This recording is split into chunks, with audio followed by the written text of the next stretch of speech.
नमस्कार दोस्तों, आज हम आपको धीरूभाई अंबानी के जीवन के बारे में बताएंगे। तो लिए शुरू करते हैं वीडियो को। धीरूभाई अंबानी 1932 से 2002 एक भारतीय उद्यमी और भारत के सबसे बड़े समूह में से एक रिलायंस इंडस्ट्रीज लिमिटेड के संस्थापक थे। उन्हें व्यापक रूप से एक दूरदर्शी बिजनेस लीडर के रूप में माना जाता है, जिन्होंने भारत के आधुनिक औद्योगिक परिदृश्य को आकार देने में महत्वपूर्ण भूमिका निभाई। यहाँ उनके जीवन और उपलब्धियों के बारे में कुछ मुख्य बातें दी गई हैं। प्रारंभिक जीवन और पृष्ठभूमि। धीरूभाई अंबानी का जन्म 28 दिसंबर 1932 को चोरवाड़, गुजरात, भारत में हुआ था। वह एक साधारण पृष्ठभूमि से आते थे और बचपन में उन्हें वित्तीय चुनौतियों का सामना करना पड़ा। उद्यमशीलता की भावना। धीरूभाई में छोटी उम्र से ही एक मजबूत उद्यमशीलता की भावना थी। उन्होंने यमन में एक तेल कंपनी में डिस्पैच क्लर्क के रूप में काम करते हुए अपना करियर शुरू किया।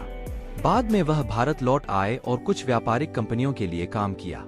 रिलायंस इंडस्ट्रीज 1966 में धीरूभाई अंबानी ने रिलायंस कमर्शियल कॉरपोरेशन की स्थापना की, जो अंततः रिलायंस इंडस्ट्रीज लिमिटेड में विकसित हुई। उन्होंने शुरुआत में पॉलिएस्टर यार्न निर्माण पर ध्यान केंद्रित किया और फिर पेट्रोकेमिकल, रिफाइनिंग, दूरसंचार और अन्य क्षेत्रों में विविधता लाई।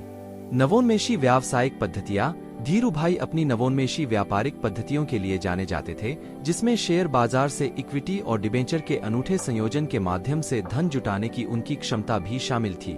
उन्होंने रिलायंस की वृद्धि में भाग लेने के लिए बड़ी संख्या में छोटे निवेशकों को आकर्षित किया। चुनौतियां और विवाद। धीरूभाई अंबानी को अपनी व्यावसायिक यात्रा के दौरान कई चुनौतियों और विवादों का सामना करना पड़ा, जिनमें कानूनी लड़ाई और अनैतिक प्रथाओं के आरोप शामिल थे। हालांकि उनके दृढ़ संकल्प और बाधाओं को दूर करने की क्षमता के लिए भी उनकी प्रशंसा की गई। रिलायंस का विकास। धीरूभाई के नेतृत्व में पेट्रोकेमिकल, रिफाइनिंग, कपड़ा, दूरसंचार और अन्य जैसे विविध क्षेत्रों में रुचि रखने वाली रिलायंस इंडस्ट्रीज भारत के सबसे बड़े और सबसे सफल समूहों में से एक बन गई। विरासत। धीरूभाई अंबानी की विरासत व्यवसाय से परे तक फैली हुई है। उन्हें अक्सर भारतीय मध्यम वर्ग के बीच इक्विटी निवेश को लोकप्रिय बनाने का श्रेय दिया जाता है। उनकी अमीर से अमीर बनने की कहानी ने भारत में कई महत्वाकांक्षी उद्यमियों और व्यापारिक नेताओं को प्रेरित किया। परोपकार। धीरूभाई अंबानी परोपकारी गतिविधियों में भी शामिल थे। उनके सम्मान में स्थापित धीरूभाई अंबानी फाउंडेशन विभिन्न सामाजिक और सामुदायिक पहलों का समर्थन करता है। निधन। धीरूभाई अंबानी का 6 जुलाई 2002 को स्ट्रोक के कारण निधन हो गया। उनकी मृत्यु से भारतीय व्यापार और उद्योग में एक युग का अंत हो गया। परिवार। धीरूभाई की शादी कोकिलाबेन अंबानी से हुई थी और उनके 2 बेटे थे, मुकेश अंबानी और अनिल अंबानी। उनके निधन के बाद रिलायंस इंडस्ट्रीज के नियंत्रण और प्रबंधन को लेकर उनके दोनों बेटों के बीच काफी चर्चित विवाद हुआ, जिसके कारण कंपनी अंततः रिलायंस इंडस्ट्रीज मुकेश अंबानी के नेतृत्व में और रिलायंस एडीए ग्रुप अनिल अंबानी के नेतृत्व में विभाजित हो गई। धीरूभाई अंबानी का जीवन और उपलब्धियां भारत और दुनिया भर में उद्यमियों और व्यापारिक नेताओं की पीढ़ियों को प्रेरित करती रहती हैं। कैरियर का आरंभ। धीरूभाई अंबानी के शुरुआती करियर को उनके दृढ़ संकल्प, संसाधनशीलता और उद्यमशीलता की भावना से चिह्नित किया गया था। यहाँ उनके प्रारंभिक वर्षों के बारे में कुछ मुख्य बातें दी गई हैं। यमन वर्ष। भारत में अपनी शिक्षा पूरी करने के बाद धीरूभाई अंबानी 1950 के दशक के अंत में तेल कंपनी एबेसे एंड कंपनी के लिए डिस्पैच क्लर्क के रूप में काम करने के लिए यमन गए। इस अनुभव ने उन्हें व्यवसाय और व्यापार की दुनिया से परिचित कराया। भारत वापसी। 1960 के दशक की शुरुआत में धीरूभाई भारत लौट आए और मेसर्स नामक एक व्यापारिक कंपनी के लिए कुछ समय के लिए काम किया। Allana and sons. इस दौरान उन्होंने आयात निर्यात संचालन और व्यावसायिक प्रथाओं में अंतर्दृष्टि प्राप्त की। रिलायंस की शुरुआत। धीरूभाई की सच्ची उद्यमशीलता यात्रा 1966 में शुरू हुई, जब उन्होंने रिलायंस कमर्शियल कॉरपोरेशन की स्थापना की। उन्होंने मसालों का व्यापार और पॉलिएस्टर यार्न का आयात करके शुरुआत की, जिसने उनके भविष्य के उद्यमों की नींव रखी।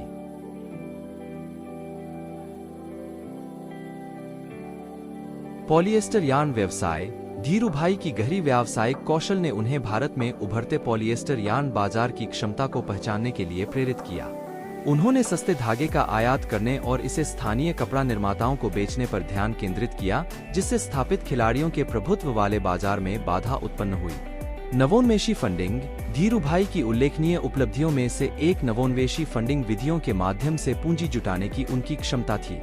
उन्होंने रिलायंस की वृद्धि को वित्त पोषित करने के लिए शेयर बाजार सहित विभिन्न स्रोतों से इक्विटी, डिबेंचर और ऋण के संयोजन का उपयोग किया। छोटे निवेशकों को शामिल करना। धीरूभाई अंबानी ने भारत में इक्विटी निवेश की अवधारणा में क्रांति ला दी। उन्होंने बड़ी संख्या में छोटे निवेशकों को कंपनी के विकास में हिस्सेदारी की पेशकश करके रिलायंस में शेयर खरीदने के लिए आकर्षित किया। इस दृष्टिकोण ने स्वामित्व को लोकतांत्रिक बना दिया और आम लोगों को शेयर बाजार में भाग लेने की अनुमति दी। चुनौतियां और लचीलापन। धीरूभाई को रास्ते में चुनौतियों और विवादों का सामना करना पड़ा, जिसमें अनुचित प्रथाओं और स्टॉक की कीमतों में हेरफेर के आरोप भी शामिल थे। इन बाधाओं के बावजूद उनके लचीलेपन और दृढ़ संकल्प ने उन्हें कठिन समय से निपटने में मदद की। विविधीकरण। जैसे जैसे रिलायंस बढ़ता गया, धीरूभाई अंबानी ने पेट्रोकेमिकल, रिफाइनिंग और दूरसंचार सहित विभिन्न क्षेत्रों में विविधीकरण किया। विकास के अवसरों की पहचान करने की उनकी दूरदृष्टि और क्षमता ने कंपनी के विस्तार और सफलता में योगदान दिया।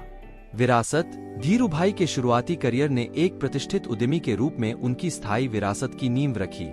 रुझानों को पहचानने, परिकलित जोखिम लेने और व्यावसायिक प्रथाओं में नवीनता लाने की उनकी क्षमता ने रिलायंस इंडस्ट्रीज और समग्र रूप से भारतीय व्यापार परिदृश्य को आकार देने में महत्वपूर्ण भूमिका निभाई। एक साधारण शुरुआत से भारत के सबसे बड़े और सबसे प्रभावशाली समूह में से एक बनाने तक धीरूभाई अंबानी की यात्रा उनकी उद्यमशीलता, प्रतिभा और चुनौतियों पर काबू पाने के दृढ़ संकल्प का प्रमाण है। रिलायंस इंडस्ट्रीज की स्थापना। धीरूभाई अंबानी ने रणनीतिक कदमों और नवीन व्यावसायिक प्रथाओं की एक श्रृंखला के माध्यम से भारत के सबसे बड़े समूहों में से एक रिलायंस इंडस्ट्रीज लिमिटेड की स्थापना की। यहाँ रिलायंस इंडस्ट्रीज की स्थापना और प्रारंभिक वर्षों का अवलोकन दिया गया है। 1966 रिलायंस कमर्शियल कॉरपोरेशन का गठन। 1966 में धीरूभाई अंबानी ने भारत के मुंबई में रिलायंस कमर्शियल कॉरपोरेशन नामक एक छोटी व्यापारिक कंपनी की स्थापना की। कंपनी ने शुरुआत में मसालों, कपड़ा और अन्य वस्तुओं सहित विभिन्न प्रकार के उत्पादों के व्यापार पर ध्यान केंद्रित किया। पॉलिएस्टर यार्न व्यवसाय। धीरूभाई की दूरदर्शिता और उद्यमशीलता की भावना ने उन्हें उभरते पॉलिएस्टर यार्न बाजार में क्षमता को पहचानने के लिए प्रेरित किया। उन्होंने कंपनी का ध्यान सस्ते पॉलिएस्टर यार्न के आयात और बिक्री पर केंद्रित कर दिया, जिसकी भारत के बढ़ते कपड़ा उद्योग में मांग थी। 1969 कपड़ा उद्योग में विविधीकरण। 1969 में रिलायंस कमर्शियल कॉरपोरेशन ने गुजरात राज्य में अहमदाबाद के पास नरोदा में अपनी पहली कपड़ा मिल स्थापित करके कपड़ा निर्माण में विस्तार किया। इसने सिंथेटिक कपड़ों और धागे के उत्पादन में कंपनी के प्रवेश को चिह्नित किया। 1973 रिलायंस इंडस्ट्रीज लिमिटेड का जन्म। 1973 में रिलायंस कमर्शियल कॉरपोरेशन का पुनर्गठन किया गया और इसका नाम बदलकर रिलायंस इंडस्ट्रीज लिमिटेड (RIL) कर दिया गया। स्थिति में यह बदलाव कंपनी के बढ़ते परिचालन और भारतीय व्यापार परिदृश्य में बढ़ते प्रभाव को दर्शाता है। इक्विटी फंडिंग और IPO। धीरूभाई अंबानी ने रिलायंस के विस्तार के लिए पूंजी जुटाने के लिए एक अभूतपूर्व दृष्टिकोण अपनाया। उन्होंने 1977 में आरंभिक सार्वजनिक पेशकश IPO के माध्यम से जनता से धन आकर्षित करने के लिए इक्विटी और डिबेंचर के संयोजन का उपयोग किया। इस रणनीति ने छोटे निवेशकों को कंपनी के विकास में शेयरधारक बनने की अनुमति दी। एकीकृत विनिर्माण परिसर। धीरूभाई की प्रमुख रणनीतियों में से एक एकीकृत विनिर्माण परिसर बनाना था, जो पॉलिएस्टर यार्न से लेकर तैयार कपड़ों तक संपूर्ण कपड़ा उत्पादन प्रक्रिया को फैलाता था। इस ऊर्ध्वाधर एकीकरण ने रिलायंस को लागत और गुणवत्ता को नियंत्रित करने में सक्षम बनाया। Petrochemical ventures. 1980 के दशक में धीरूभाई अंबानी ने पेट्रोकेमिकल क्षेत्र में रिलायंस के परिचालन का विस्तार किया। कंपनी ने गुजरात के हजीरा में एक पेट्रोकेमिकल कॉम्प्लेक्स की स्थापना की, जिसने पेट्रोकेमिकल और परिष्कृत उत्पादों के उत्पादन में प्रवेश किया। दूरसंचार और विविधीकरण। धीरूभाई के बेटों मुकेश और अनिल अंबानी के नेतृत्व में रिलायंस इंडस्ट्रीज ने दूरसंचार, रिफाइनिंग, तेल अन्वेषण, खुदरा और अन्य क्षेत्रों में विविधता ला दी। इस विविधीकरण ने कंपनी की तीव्र वृद्धि और विभिन्न उद्योगों में प्रमुखता में योगदान दिया। विरासत। धीरूभाई अंबानी के नवाचार, जोखिम लेने और समावेशिता के सिद्धांतों ने रिलायंस इंडस्ट्रीज की सफलता की नींव रखी। छोटे निवेशकों को शामिल करने और स्वामित्व को लोकतांत्रिक बनाने की उनकी क्षमता ने भारत के कॉरपोरेट परिदृश्य में एक अनूठी मिसाल कायम की। धीरूभाई अंबानी की उद्यमशीलता की दृष्टि, रणनीतिक निर्णय और नवीन धन उगाहने के तरीकों ने रिलायंस इंडस्ट्रीज लिमिटेड की स्थापना और विकास में महत्वपूर्ण भूमिका निभाई। एक व्यापारिक उद्यम से एक विविध समूह तक कंपनी का विकास उनकी स्थायी विरासत का प्रमाण है। विवादों। बाजार में हेराफेरी का आरोप। धीरूभाई अंबानी और रिलायंस इंडस्ट्रीज को पिछले कुछ वर्षों में कई विवादों और आरोपों का सामना करना पड़ा, जिसमें बाजार में हेरफेर के आरोप भी शामिल थे। यहाँ बाजार हेरफेर से संबंधित कुछ विवादों का अवलोकन दिया गया है। 1992 का प्रतिभूति घोटाला रिलायंस इंडस्ट्रीज से जुड़े सबसे महत्वपूर्ण विवादों में से एक 1992 का प्रतिभूति घोटाला था। यह आरोप लगाया गया था कि रिलायंस से संबंधित कुछ संस्थाएं कृत्रिम मांग पैदा करने और स्टॉक को बढ़ाने के लिए कंपनी के शेयरों की स्टॉक कीमतों में हेरफेर करने में शामिल थीं। कीमत इसके चलते नियामक अधिकारियों द्वारा जांच की गई और रिलायंस से जुड़े व्यक्तियों और संस्थाओं के खिलाफ कानूनी कार्यवाही की गई। द बियर कार्टेल आरोप 1992 के प्रतिभूति घोटाले के बाद द बियर कार्टेल के नाम से जाने जाने वाले स्टॉक ब्रोकरों और निवेशकों के एक समूह ने रिलायंस इंडस्ट्रीज और धीरूभाई अंबानी पर स्टॉक की कीमतों में हेरफेर करने और अनैतिक प्रथाओं में संलग्न होने का आरोप लगाया। आरोपों में निवेशकों के कुछ समूहों को लाभ पहुंचाने के लिए अंदरूनी व्यापार और बाजार में हेरफेर के दावे शामिल थे। कानूनी लड़ाई इन आरोपों के संबंध में रिलायंस इंडस्ट्रीज और धीरूभाई अंबानी को कई कानूनी लड़ाई का सामना करना पड़ा। कंपनी और उसके प्रवर्तक भारतीय प्रतिभूति और विनिमय बोर्ड सेबी और भारतीय रिजर्व बैंक आरबीआई जैसे नियामक निकायों द्वारा जांच के अधीन थे। कानूनी कार्यवाही और अदालती मामले शुरू हो गए, जिनमें अनुचित प्रथाओं और बाजार में हेरफेर के आरोप विवादों के केंद्र में रहे। समाधान और प्रभाव कई कानूनी मामले और आरोप अंतः कानूनी प्रक्रियाओं के माध्यम से निपटाए गए या हल किए गए। कुछ व्यक्तियों को दंड का सामना करना पड़ा, जबकि अन्य को बरी कर दिया गया। विवादों और कानूनी लड़ाइयों ने भारत के कारोबारी माहौल में कॉरपोरेट प्रशासन, पारदर्शिता और नैतिक आचरण से संबंधित मुद्दों पर महत्वपूर्ण ध्यान आकर्षित किया। विरासत और धारणा बाजार में हेरफेर के आरोपों से जुड़े विवादों का रिलायंस इंडस्ट्रीज और उसके नेतृत्व की धारणा पर प्रभाव पड़ा। जबकि कंपनी का विकास और विविधता जारी रही, ये विवाद इसके इतिहास का हिस्सा बने रहे और अक्सर कॉरपोरेट नैतिकता और शासन के बारे में चर्चा में उद्धृत किए गए। यह ध्यान रखना महत्वपूर्ण है कि जहां बाजार में हेरफेर के आरोप और अन्य विवाद रिलायंस इंडस्ट्रीज के इतिहास का हिस्सा थे, वहीं कंपनी ने भारत के औद्योगिक और आर्थिक विकास में भी महत्वपूर्ण योगदान दिया। धीरूभाई अंबानी की उद्यमशीलता की दृष्टि और विभिन्न क्षेत्रों में कंपनी की उपलब्धियों ने भारत के व्यापार परिदृश्य पर एक स्थायी प्रभाव छोड़ा है। निधन रिलायंस इंडस्ट्रीज लिमिटेड के संस्थापक धीरूभाई अंबानी का 6 जुलाई 2002 को 69 वर्ष की आयु में निधन हो गया।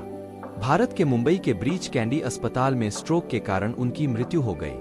उनकी मृत्यु से भारतीय व्यापार और उद्योग में एक युग का अंत हो गया। एक दूरदर्शी उद्यमी के रूप में धीरूभाई अंबानी की विरासत और रिलायंस इंडस्ट्रीज की वृद्धि और विकास में उनके योगदान को याद किया जाता है और मनाया जाता है। उनके निधन के बाद उनके बेटों मुकेश अंबानी और अनिल अंबानी ने रिलायंस समूह के नेतृत्व और भविष्य को आकार देने में महत्वपूर्ण भूमिका निभाई।